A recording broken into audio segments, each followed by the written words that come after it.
Whatever the nature of the fear, spiders, drowning, fire, cramped places, etc., behind any of them lies the primordial fear that there will come a time when we will disappear and never, ever, ever appear again. The idea of death quickens the heartbeat for most people and often stops them from making the right choices to live the life they want. Then we ask the question, why does death frighten us? A higher level of this fear is the fear of the unknown, the uncertainty of what will really happen to us after our bodies give out. If we were certain that something beautiful would follow, all our fear in the course of life would disappear. But you will find that this is not a healthy approach either. We will go to heaven, we will go to hell, or we will go nowhere and be nothing forever. The reality is that none of these things will happen. The idea of birth and death exists only within the game of duality, within our life as a character. After our mission of knowing one scenario out of the infinity of possibilities ends, we return to our state of singularity, and from there we re-enter the game, so that divinity can discover through us a new possibility out of the infinite potential of existence. So after death follows birth and life again, it is an infinite cycle of self-discovery. Knowing this, people might choose, when they are in a situation of extreme fear that paralyzes them and does not let them continue, to get out of the game for a few minutes, remind themselves who they really are and what the purpose of the game is, and then get back into the game with new strength so that they can experience and discover as many diverse sensations as possible. Another related problem is what many of us call it, the fear of God. It is this delusion of people that if they are not good and do not follow His word, they will be severely punished. In reality, there is no right or wrong behavior, good or bad, etc. The character will experience an infinite number of possible attitudes and scenarios regardless of their nature.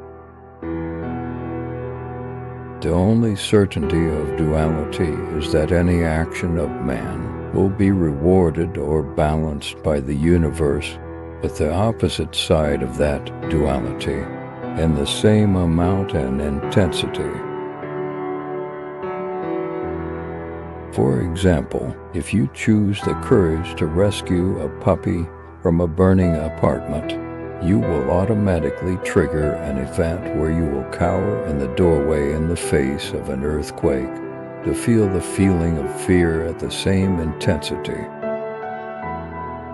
As I've mentioned throughout this book, in order to enjoy the game, you need to experience these different feelings of bravery or dread to the fullest. You can do that only by forgetting who you are and getting into character. If you want to have fun, don't play from the singularity state because it has no charm. Eventually, you can only exit the game at the end of the day, enter the creator state, think about what you've experienced and make a strategy for the next round. Even if we don't notice it at first glance, if we look more closely, we will realize that behind every kind of suffering lies attachment, a natural part of life. This bond is created on a physical or emotional level by the closeness between two or more people, which gives comfort to both parties. From an early age, we get attached to a favorite toy, a pet, a sweater, etc.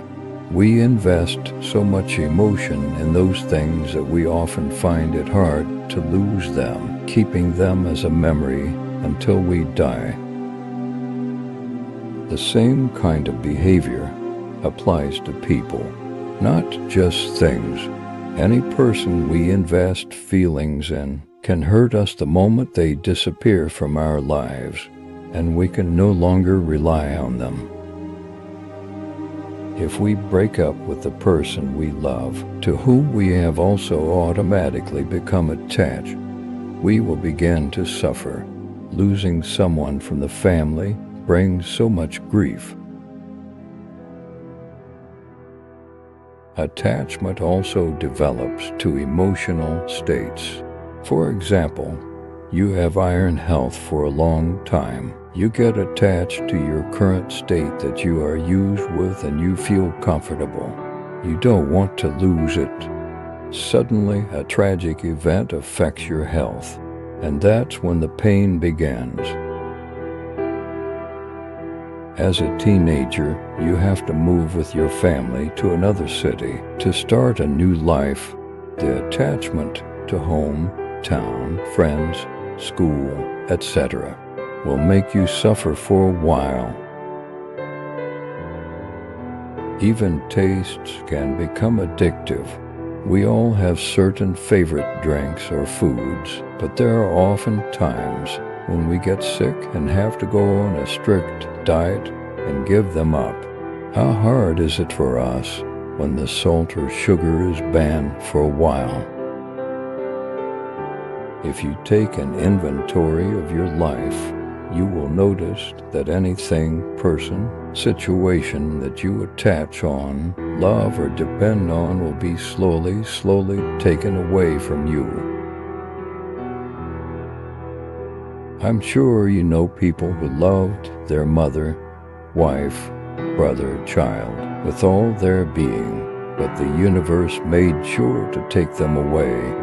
These loved ones either became ill, or had some kind of suffering that broke the emotional attachment.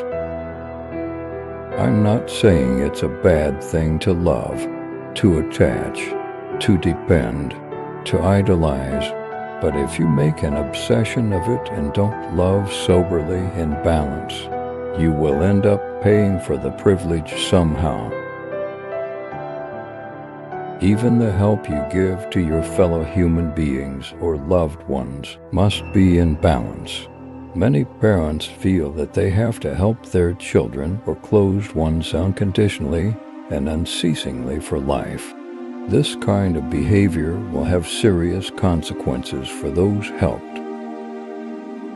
Contrary to appearances, when someone ends up depending on your support, you will feel that you are doing good deeds, giving them the support they need. But in reality, once the balance is crossed, every help will feed your ego, but will turn into a brick on the shoulders of the person in need. Why is this happening? Because every human being has a karma that constantly balances or unbalances him. From time to time, the universe sends him lessons in the form of events to bring him into balance. And the moment you intervene in that man's karma, instead of letting him get his reward and balance, you force him to remain in comfort, totally unbalanced. Let's imagine that a friend is always calling you every time you offer to get her out of trouble, believing that this is empathy. In reality, once a certain limit is crossed, empathy turns into selfishness. For example, maybe that person has done some immoral deeds for which they need to pay in order to get back into balance.